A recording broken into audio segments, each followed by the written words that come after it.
we can go around the table and give your opinion on Pinot Bianco, what you think of Pinot Bianco, what you like to see out of Pinot Bianco. Well, I also love Pinot Bianco. We are lucky as winery to have vineyards also in Terlan. Terlan is known especially for Pinot Bianco and Sauvignon. It's very porphyric, quartzy soils and gives the Pinot Biancos lots of minerality. So one of our favorite white wines is also Pinot Bianco, and I'm just a big fan of Pinot Bianco. Yeah, I love it. Sorry, more than Pinot Grigio. That's fine. I hear that very often.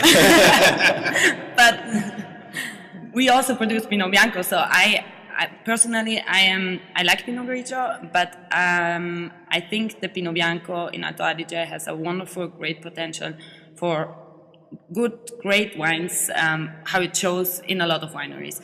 But I think the difference, of course, is also that the Pinot Bianco is grown best only in certain areas and not everywhere, and so it's becoming something more special than the Pinot Grigio, slightly more special. And I think it can be a good alternative to the Pinot Grigio, but most probably it won't take the place of the Pinot Grigio. That's my opinion. It's for sure more distinctive for the area, because it's not produced in Yeah. so much other Everywhere, areas. yes, and not on the valley floor. Pinot Bianco, to speaking about export market, for our winery, it's the more problematic variety because it's every importer says it's a little bit difficult to sell because people don't really know What to expect? Yes, exactly, and so it's rather difficult, but it's a really beautiful wine, and we Franz cares a lot about his Pinot Bianco, and it has a very good aging potential as well. And so, does anybody think that Pinot Bianco is better after a few years? Because I find sometimes Pinot Bianco fresh in the bottle can be difficult. Pinot Grigio is generally very easy. Pinot Bianco is tighter and leaner. I mean, is it a wine that everybody thinks gets better in 2 or 3 years? Even more. We did a tasting of 10 years of our Pinot Bianco in 2 months ago, and 2005, 2006 was really good. I think it's more about the area and less about the variety. So the thing was saying Pinot Grigio is very easy drinking, Pinot Grigio doesn't age. Even that, it's not for me, it's not about the variety, it's more about how it's produced. Yeah. And if you take Alto Adige Pinot Grigio and Alto Adige Pinot Bianco on the same level, both can be aged. For sure, if you have a very easy Pinot Grigio, that needs to be drunk in about a year or even better less.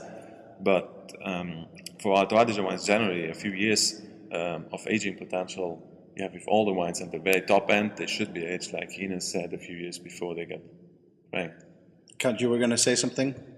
Even 10 years and older. I mean, we have a very good example again with the Cantina of Terlan, which is known for very well-aging white wines, and there especially Pinot Bianco.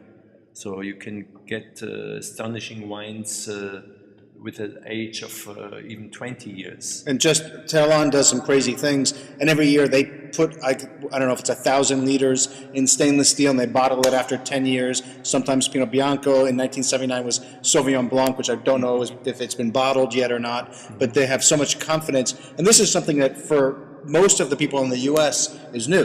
The idea that they're white wines and they're not Chardonnay and they can be aged is a very, I think, unusual topic, because most people in the U.S. buy wine, drink it right away. Some people have an idea that Chardonnay can age pretty well, but Pinot Bianco, Pinot Grigio, to hear that these can age is surprising.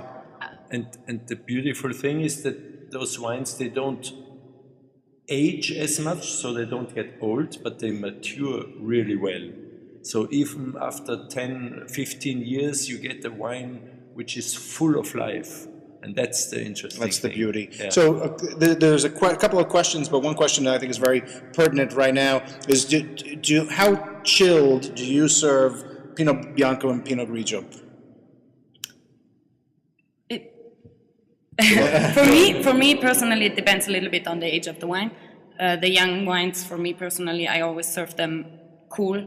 But for example, the wines that have a little more aging, I can also drink them a little slightly warmer, so they get more out of the flavors and of the more aromatics. Yeah. I would say for sure not as chilled as it's used in the U.S. Out of the refrigerator, 40 degrees. I don't know how 3 degrees Celsius. how it's at home, but in like bars or restaurants, they have it just 3-4 degrees. But that's maybe crazy. the issue of the restaurants. At home, I guess people just have it in a regular. It's the same price. Same price, same temperature. 3-4 degrees. Oh, really? Yeah, it's under 40 degrees. So maybe for sure, 5 degrees. Some easy drinking wines is the best. The cooler they are, the better they are, because you don't. Because they're not very good. But I would say in degrees, 14. Yeah. So it's pretty warm. So 14 is 26, 58, 58, 60. But so right now we are drinking them at a nice temperature, I think. I Yes. mean, that's perfect for tasting. So. Yeah. And then, like everybody likes personally, if you like it chilled. drink it chilled. If it's really hot outside and you want something refreshing, drink something refreshing. We had